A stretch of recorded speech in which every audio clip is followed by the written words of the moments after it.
All right, today we're diving into a pretty wild idea from the philosophy of life chain Yuan Shufeng. What if our entire universe is actually an elegantly designed prison, a kind of cosmic matrix built to limit every single form of life? And that includes us. So let me just start by asking you a question. Do you feel totally free? I mean, really free, to go wherever you want, think whatever you want, see whatever you want? Well, according to this philosophy, that feeling of freedom, it might just be the most convincing illusion of all, like a beautiful cage with invisible bars. So, here's our game plan for this explainer. We're going to unpack this whole idea piece by piece. We'll look at what this cosmic matrix is, how it keeps the universe in balance, how it actually shapes our world, and maybe most importantly, we'll ask if there's a path to true freedom beyond what we think of as the human condition. Okay, first up, the cosmic matrix. So what is this thing? What is this fundamental structure that supposedly defines, well, everything? In Shufeng's writings, it's called the spatial formation. And honestly, the easiest way to think about it is like a giant cosmic filing system. Its one job, its only purpose, is to put every single being, from a tiny insect to a powerful celestial, in its own little box and keep it there. And it does all this just to maintain a perfect, symmetrical balance across the entire universe. Now, this is where it gets really interesting. In this model, space isn't just an empty void. Space is actually created by the stuff in it, by matter and antimatter. So if you could somehow remove all the matter and antimatter from a region, the space itself would just collapse. The universe isn't a fixed box, it's more like a dynamic bubble that grows and shrinks with its contents. So if the universe is this finely tuned machine, what does the architecture actually look like? How is this cosmic balance maintained across what this philosophy calls the 36 dimensions? Okay, so the whole system starts by splitting everything in two. On one side, you've got positive space. That's our world, the familiar material reality we live in.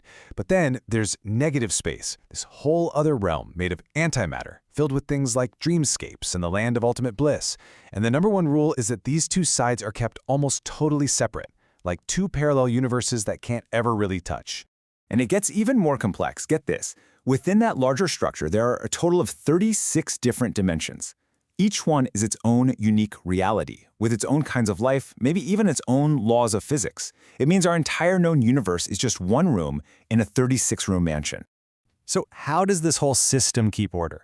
It's all about three key rules. First, it keeps those positive and negative realities separate. Second, it assigns every living thing to a dimension it literally cannot leave. And third, and this is the big one, it limits the senses and even the thoughts of all the beings inside each space. It's all designed to make sure the cosmic equation, all the positive and negative energy, always adds up to a perfect zero. Okay, I know, this is all very abstract, very cosmic, but let's bring it back down to Earth. What does this spatial formation actually mean for you and me? How does it show up in our daily lives? This quote from the source really gets to the heart of it. In this worldview, space is limitation. Your personal freedom is directly tied to the size of the world you can experience. The smaller your space, the less free you really are. It's that simple. And this table lays out that hierarchy perfectly. You know, down at the bottom, you've got a pig. It's confined to a pig pen. That's a really low level of freedom. Then there's us, humans. We're a step up, sure, but we're still stuck within the ideas of a home, a family, a nation. The text actually calls our freedom pitiful compared to immortals who can roam entire celestial realms. And even the gods at the very top, who can go anywhere, are still limited by the local rules of whatever dimension they happen to be visiting. And these are the invisible walls of our human prison. Our senses are intentionally narrow. We can only hear a tiny sliver of all the sounds, see a tiny slice of the light spectrum. Our thoughts are stuck on things we can see and touch. And according to this philosophy, that's not some biological accident. These limits are designed into the system to keep us from ever realizing there are other dimensions, and to keep us perfectly happy and unaware inside our own. So, if we really are in a kind of prison, is there a way out? Well, according to this philosophy, the answer is yes. There is a very specific path to breaking free from our limitations. Which, of course, leads to the big question, if this whole system is built to keep us locked in, how could anyone possibly escape? The answer is so fascinating because it has nothing to do with the physical escape.